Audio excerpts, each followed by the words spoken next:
Dear student, मैं जया त्रिपाठी आपकी Hindi grammar की टीचर, और यह उम्मीद करती हूँ कि आप लोगों ने चैप्टर फर्स्ट को कॉपी में जो उसका क्वेश्चन आंसर उसको कॉपी में लिख लिया होगा। और हाँ, आप लोग को चैप्टर फर्स्ट का क्वेश्चन आंसर और फिल इन द ब्लैंक्स ये आप लोग को कॉपी में करना है, और जितने भी उस पर दिए एक्सरसाइज है वो आपको बुक में ही करना है। और आज हम लोग पार्ट 2 वर्ड विचार पढ़ेंगे। वर्ड क्या होता है? वर्ड जो होती है भाषा की बस सबसे छोटी से छोटी इकाई जिसके टुकड़े नहीं किए जा सकते हैं, वे वर्ड कहलाती है। जो वर्ड होती है वो भाषा की सबसे लघुतम इकाई होती है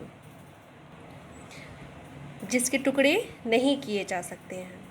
देखिए यहाँ पे, भाषा की वह सबसे छोटी से छोटी इकाई जिसके टुकड़े नहीं किए जा सकते वे वर्ड कहलाती है।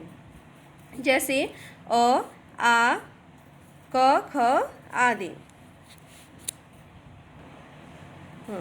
ये जो अ, आ, क, ख है, ये किस लिपि का है?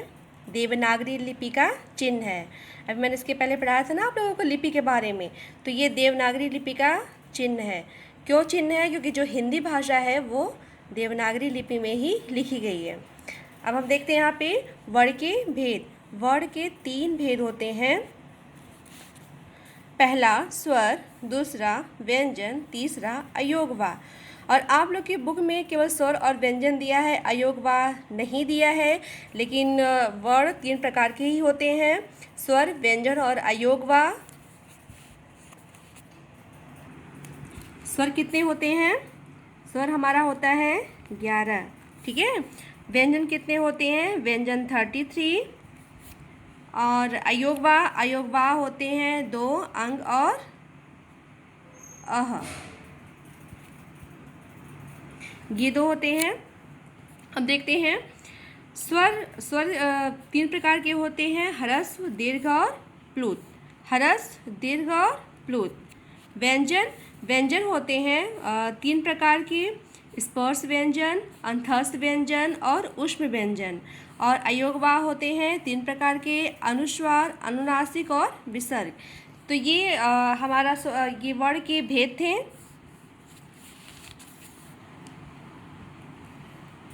अब देखिए, ह्रस्व जो होता है वह स्वर का एक भेद आप लोग को पता है। स्वर जो होती है वह मात्राएं होती हैं।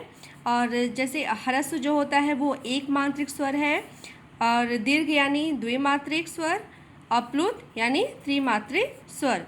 तो एक मात्रिक में क्या क्या हो सकता है? जैसे अ हो गया, ठीक है, छोटी ई हो गया, छोटा ऊ हो गया। तो ये सब क्या है? हमारा हो गए एक मात्रिक स्वर। और द्विमात्रिक स्वर जैसे बड़ा आ, बड़ी ई, बड़ा ऊ, तो ई ए, ठीक है, ओ अ, ये सब हमारा द्विमात्रिक हो गए। और त्रिमात्रिक में क्या हो गया? त्रिमात्रिक में हमारा हो गया जैसे ये ऐसे होता है उसका, ठीक है। जैसे ओम, ओम बोलते हैं ना हम लोग, तो जो ओम बोलेंगे तो उसमें त्रिमात्रिक स्वर लगा हुआ है। तो ये हो गया। अब हमारा आता है, हम व्यंजन पे आते हैं। तो व्यंजन 33 व्यंजन होते हैं। ये 3 प्रकार के होते हैं, स्पर्श व्यंजन, अंतस्थ व्यंजन और ऊष्म व्यंजन। स्पर्श व्यंजन क्या होता है? स्पर्श व्यंजन होते हैं क से लेके म तक, ठीक है। क से लेके म तक हमारा होता है स्पर्श व्यंजन। और अंतस्थ व्यंजन होता है य, र, ल और व। ये हमारा होता है अंतस्थ व्यंजन। और ऊष्म व्यंजन क्या होता है? श, ख, स और ह। ये हमारा होता है ऊष्म व्यंजन, ठीक है। तो ये हो गया। अब आते हैं स्वर पे। स्वर किसे कहते हैं?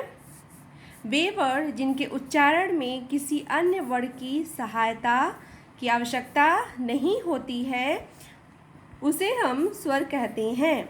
जैसे अ, आ, छोटी, बड़ी, इत्यादि। ठीक है, ये हमारा क्या हो गया, हमारा स्वर हो गया।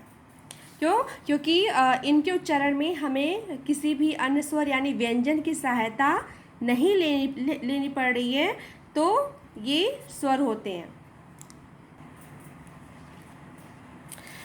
स्वर होते हैं 3 प्रकार के।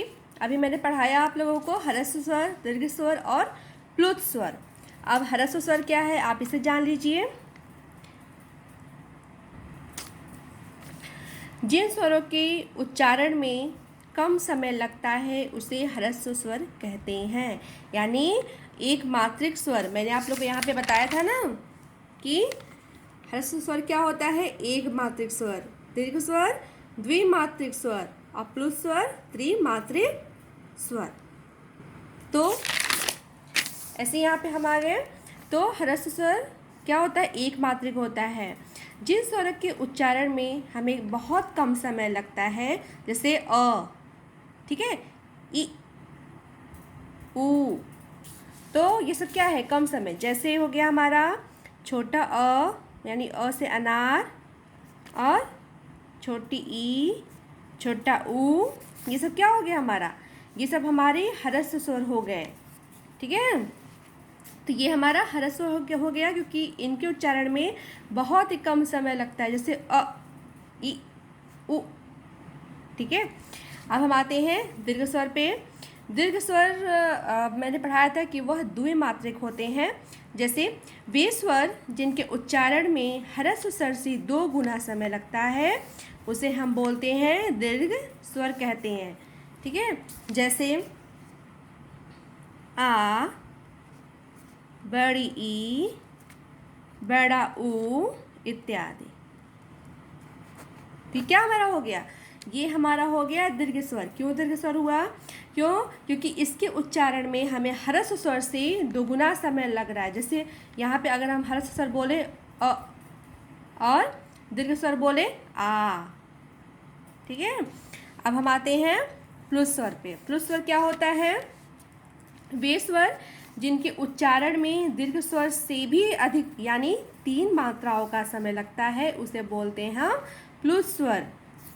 जैसे अब आप लोग देखिए यहाँ पे, जैसे हम बोलते हैं ना ओम, ठीक है, जैसे हम बोलते हैं ओम, तो क्या है ये हमारा, तो ये हमारा जो ये है ना वो हो गया 3 मात्राओं का समय यहाँ पे लग गया, और यही हमारा हो गया प्लुत स्वर।